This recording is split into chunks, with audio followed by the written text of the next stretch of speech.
when we were children, we used to have an inherent sense of imagination. Everyday objects were our canvas, and we'd paint it in any way we'd like with nothing but our minds. Nothing was impossible. We'd build stories around the mundane, and they would instantly become the most interesting fantasies, entirely of our own minds making. In our little heads, we were the crazy innovators, the wonderful weirdos, and the mad geniuses of tomorrow. As we grew up, however, something began to change. The outside world started dictating terms to us, started gradually changing this inner, beautiful world we had so intricately built. Things like social norms, gender norms, status, peer pressure, financial obligations, even educational institutions, which were supposed to be the good guys, they dropped the ball on that and taught us conformity, and so on. They began manipulating our very existence, and we gradually became cookie-cutter versions of humans we were conditioned to believe were normal. As we grew up, we were no longer the anomaly we were always meant to be. However, the truth is that our very existence is an anomaly. The odds of you existing is 1 into 10 to the power 2,685,000. That is way too many zeros. Despite which you exist. The specific combination of space, time, genetics, and a universal evolution of over 1 billion years that even brought you here is an astounding miracle. And that in itself is an anomaly. And yet, despite the possibilities that journey has afforded us, we simply aspire to be a notion of normal. That crazy child, that unique weirdo that came in to do extraordinary things, just wants to put their head in the sand and be some imperceptible notion of typical.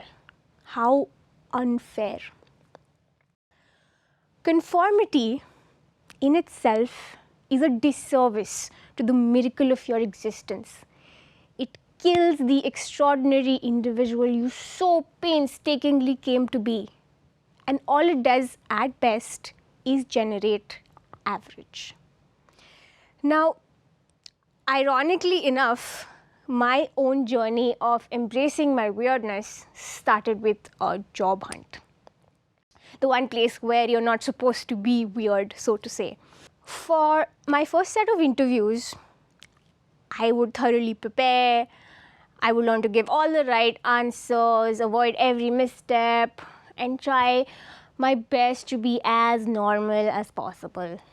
I was the ideal human resource, but I wasn't really myself. When I spoke about my degrees and how my weakness is that I'm a perfectionist, in my head, I'd be thinking about, what if Spider-Man was in India? He'd spend all his time navigating through high-tension wires. How do we solve for that? While in my head, I'd be revisiting a whole repository of memes, the words that came out of my mouth were, my strengths include working hard and achieving results. And that's not even true. In reality, I identify as a functional lazy bum who will find the easiest possible way to find a workaround to a complex task. One fine interview, however, I had a blessing in disguise kind of a day. This was a time when Uber wasn't a thing, which makes me weird and old. Several auto drivers cancelled on me, which is acceptable. I mean, we've made peace with it, but I also missed my metro. The one I got into was really crowded, had a seat war, and by the time I was out, I tripped and fell and stained my brand new pastel peach pants. By the time I reached the place, I had a series of third world, first world problems, and my ration of will to conform was diminishing with every minute. And as soon as I made it to the interview, I was left with zero energy to pretend. And the series of unfortunate events had torn through all the layers of normalcy I had so carefully crafted. Subconsciously, my revolting soul had decided that I'm just going to work with the person that I am, nothing more, nothing less. So the interview began, and I was asked, "What are your long-term plans?" And I immediately responded, "I don't have any. I'm 23. I don't even know what I'm going to eat for lunch." After a baffling few silent seconds, I continued, "For now, I am a smartish person. I love to learn, and I have so many lame jokes inside of me that I will be great for workplace morale." I did end up getting that job. Not because I had some impeccable resume, I did not. I was straight out of college. It was because in that moment, the weirdo in me took over and showed the interviewer a glimpse of the unique perspective an oddball could bring to the table. We try so hard to appear normal that our little quirks and things that make us unique get buried deep inside. And even someone as basic as, just being themselves seems like a deviation from the usual. What I thought would be career suicide actually made me memorable. Thankfully, not too late in life, I realized that my weirdness was to be nurtured and not ironed out. Now, by nurturing your weirdness, I don't mean curtail your growth. And I don't mean be yourself in textbook motivational speaker terms. Sometimes that's not ideal either. More like, be honest to yourself. Embrace the uniqueness of your being, your quirks, your eccentricities, your idiosyncrasies. Bring that unique perspective only the miraculous anomaly of a person that you are can bring.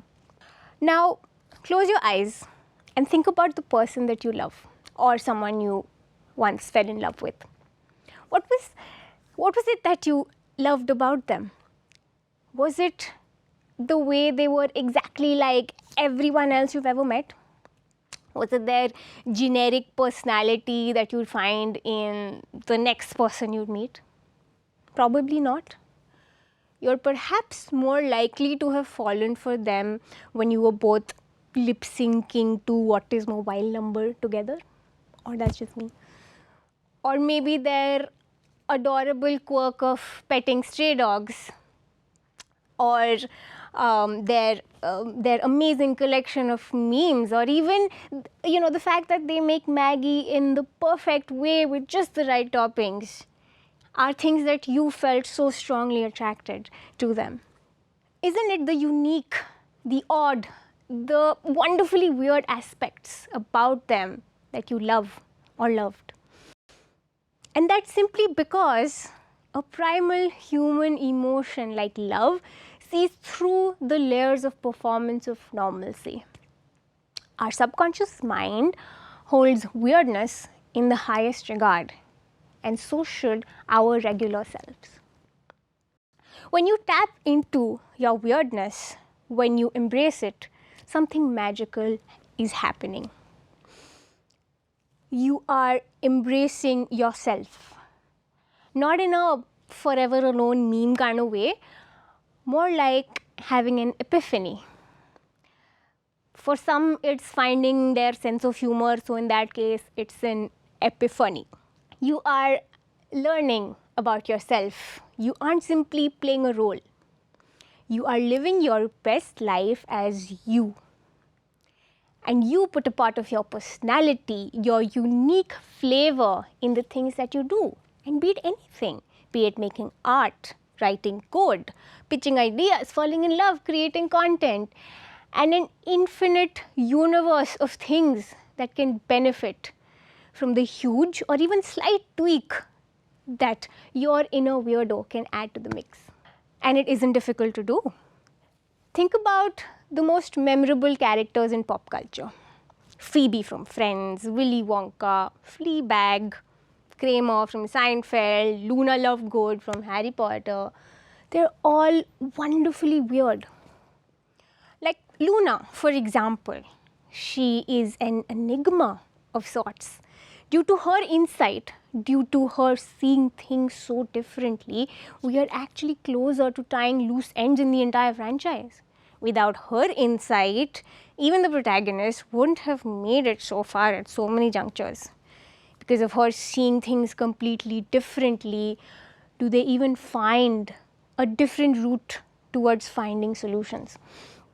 Be it finding Ravenclaw's diadem or flying Thestrals to London, even saving Harry's life. Just some of the things that wouldn't have been possible without her just being her. And people dismiss her for being weird initially, right? Even people even call her loony, a derogatory term for crazy. And yet she is above all of that. It doesn't affect her. She knows who she is. She's tapped into her inner weirdo and made it such a huge part of herself that it helps her become her best self. If she wasn't this person, she'd be a complete stranger to herself. Just like Luna, you have something to offer that no one else does. If not to others or the world in general, to yourself. Our lives, even if a complete miracle, is still a tiny blip in comparison to all of space-time. And in that little time that we have, how is it fair that we don't even be honest to ourselves? And that we aren't even able to amuse ourselves with our little oddities. Look right in and you'll find so much material in there. Trust me, you're so full of imagination, ideas, stories, and a unique collection of lived experiences that no one else has. How can you not be entertained when you have access to so much right here? Now another instance in pop culture. Why do we love a character like Fleabag? She's a textbook oddball, no doubt, but her inner monologue is so intense, so honest and so weird that we instantly connect our most weird raw selves to her. How she navigates through life in her own strange, dysfunctional way may not be ideal, but it feels authentic because she constantly shows the world that she's honest with herself. And that honesty and weirdness connects with us. We see a piece of our eccentricity in her, and our inner weirdo lives vicariously through the character of Fleabag. And not just in pop culture, by the way, even in real life, there is something to absolutely love about a weirdo. Salvador Dali, Albert Einstein, Frida Kahlo, Taika Waititi, Jane Goodall, Shakuntala Devi, just to name a few. All of these people are so unique, so eccentric, and so quirky.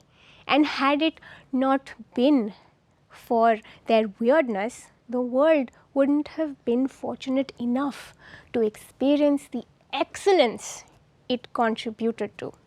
Because weirdness brings out true brilliance. So from this moment on, and because I don't have much time left, so from this moment itself, make a promise to yourself.